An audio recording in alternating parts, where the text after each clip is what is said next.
بسم اللہ الرحمن الرحیم۔ دنیا کا ہر انسان اپنی زندگی میں سکون چاہتا ہے اور اپنی زندگی میں ہر قدم پر کامیابی چاہتا ہے۔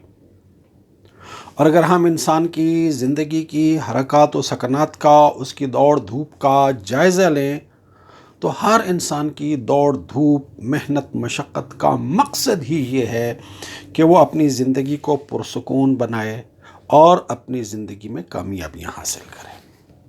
آج کی اس ویڈیو میں ہم اسی حوالے سے ایک پہلو پر گفتگو کریں گے، لیکن اس سے پہلے تمہید کے طور پر ایک نقطے کو سمجھ لینا ضروری ہے۔ قرآن مجید جو اللہ تعالیٰ کی آخری کتاب ہے، جسے اللہ تعالیٰ نے اپنے آخری نبی حضرت محمد صلی اللہ علیہ وآلہ وسلم پر نازل کیا، جو قیامت تک سب انسانوں کی ہادی اور رہنما ہے اور ہدایت کا سرچشمہ ہے، ہدایت کا مینارہ نور ہے، اس میں اللہ تعالیٰ نے انسان کو اس کی ضرورت کی ساری ہدایت اور رہنمائی عطا فرما دی ہے، اور ان میں سے ایک انسان کی اپنی شناخت بھی ہے۔ اللہ تعالیٰ نے قرآن شریف میں انسان کو خود اس کی اپنی حقیقت کے بارے میں بھی بہت اچھی طرح سے آگاہ کر دیا ہے۔ تو قرآن مجید انسان شناسی کی بھی ایک بہترین کتاب ہے۔ قرآن مجید میں اللہ تعالیٰ نے جو کچھ انسانوں کے بارے میں اور انسان کی حقیقت کے بارے میں بیان فرمایا ہے، اس میں سے دو نکات آپ کے سامنے بیان کرتا ہوں۔ سورہ نحل آیت نمبر 78 یعنی 78 میں اللہ تعالیٰ انسان کے بارے میں فرماتا ہے، وَاللَّهُ أَخْرَجَكُم مِّن بُطُونِ أُمَّهَاتِكُمْ لَا تَعْلَمُونَ شَيْئًا۔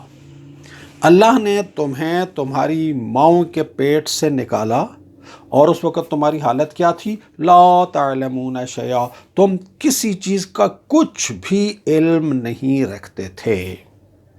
یعنی جب تم ماں کے پیٹ سے اس دنیا میں آئے تو اس وقت تمہارا علم زیرو تھا۔ اسی طرح سورہ نساء کی آیت نمبر 28 میں اللہ تعالیٰ نے فرمایا، وَخُلِقَ الْإِنسَانُ ضَعِيفًا، انسان ضعیف پیدا کیا گیا ہے، انسان کمزور پیدا کیا گیا ہے، انسان بے طاقت پیدا کیا گیا ہے۔ یعنی انسان جب پیدا ہوا تو اس وقت اس کی طاقت زیرو تھی۔ سورہ نحل کی آیت 78 اور سورہ نساء کی آیت 28 کو سامنے رکھتے ہوئے ہم یہ نتیجہ نکال سکتے ہیں کہ جب انسان اس دنیا میں آیا تو اس کا علم زیرو تھا اور اس کی طاقت بھی زیرو تھی۔ اب دوسری طرف سے دیکھیں تو یہ انسان جو زیرو علم اور زیرو طاقت کے ساتھ اس دنیا میں آیا ہے، جو زیرو علم اور زیرو طاقت کے ساتھ اپنی زندگی کے سفر کا آغاز کر رہا ہے، یہ انسان ہر کام کرنے کے لیے علم اور طاقت کا محتاج ہے۔ چھوٹے سے چھوٹا کام بھی آپ کرنا چاہیں تو آپ کو علم کی بھی ضرورت ہوتی ہے، طاقت کی بھی ضرورت ہوتی ہے۔ علم اور طاقت کے بغیر آپ چھوٹے سے چھوٹا کام بھی انجام نہیں دے سکتے۔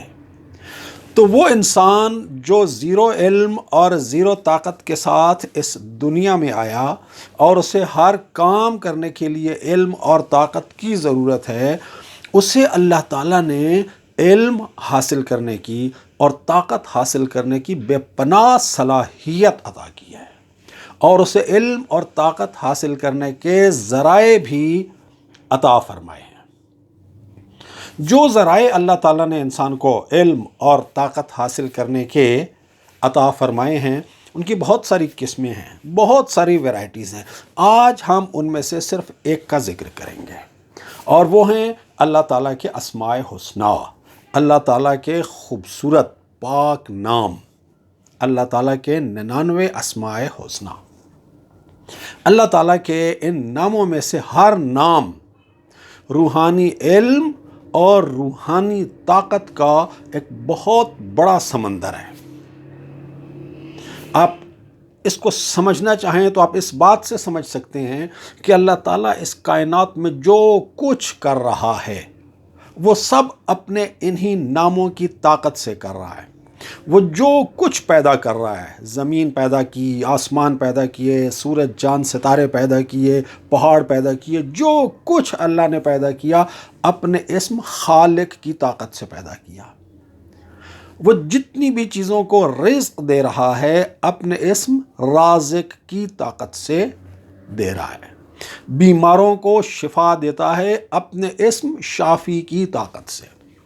تو اللہ تعالیٰ اپنے سارے کام اپنے ناموں کی طاقت سے کرتا ہے۔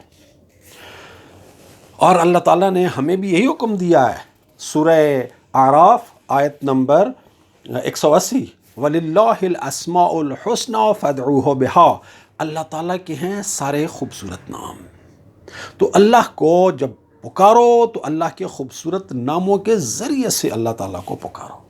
تو ہمیں بھی یہی حکم دیا گیا ہے کہ اسماء حسنہ کے ذریعے سے اللہ تعالیٰ سے رابطہ قائم کریں اور اللہ تعالیٰ سے دعا مانگیں۔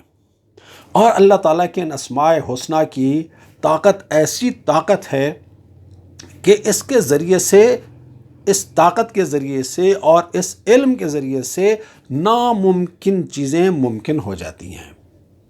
دعائے سماعت میں ایک جملہ ہے جس کا مفہوم یہ ہے کہ اللہ تعالیٰ کے اسماء کی طاقت سے، اللہ تعالیٰ کے اسماء کی نورانیت سے، اللہ تعالیٰ کے اسماء کی روحانیت سے آسمانوں کے بند دروازے کھل جاتے ہیں۔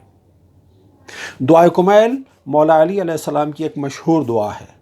اس میں مولا علی علیہ السلام کا ایک جملہ ہے، یا من اسمہ دواء و ذکرہ شفاء، جس کا مطلب یہ ہے کہ اللہ کا اسم دوا ہے، میڈیسن ہے، اور اللہ کا ذکر شفا ہے، یعنی ہیلنگ ہے۔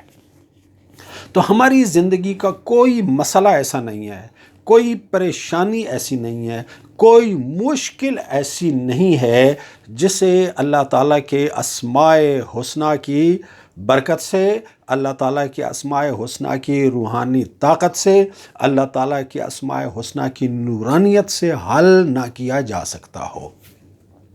ضرورت اس امر کی ہے کہ انسان اپنے حالات کو سامنے رکھتے ہوئے، اپنے مسائل کو سامنے رکھتے ہوئے، اپنی پریشانی اور اپنے پرابلمز کو سامنے رکھتے ہوئے اللہ تعالیٰ کے ناموں میں سے ایک مناسب نام کا انتخاب کریں۔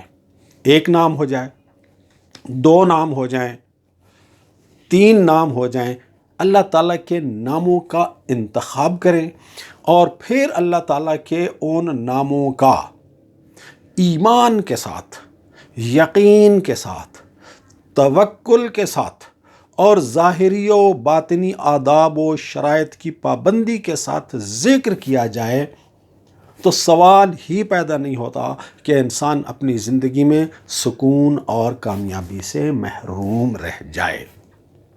تو اگر کوئی شخص اپنی زندگی میں سکون اور کامیابی حاصل کرنے کا خواہش مند ہے تو دوسرے وسائل اور ذرائع کی اہمیت اپنی جگہ پر، اگر ان دوسرے تمام ذرائع اور وسائل کو بروئے کار لانے کے ساتھ ساتھ وہ اللہ تعالیٰ کے مناسب اسم یا مناسب اسماء کا انتخاب کر لے تو پھر اس کی زندگی میں سکون اور کامیابی کا راستہ کوئی چیز نہیں روک سکتی۔ اللہ تعالیٰ ہمیں معرفت کے ساتھ اللہ تعالیٰ کے اسماء کو اپنی زندگی کے اندر داخل کرنے کی توفیق عطا فرمائے اور اللہ تعالیٰ کے اسماء حسنہ کے ذریعے سے اپنے آپ کو اللہ تعالیٰ کی لامحدود قدرت اور لامحدود رحمت اور لامحدود برکتوں کے ساتھ اپنے آپ کو جوڑنے کی توفیق عطا فرمائے۔ والسلام علیکم ورحمۃ اللہ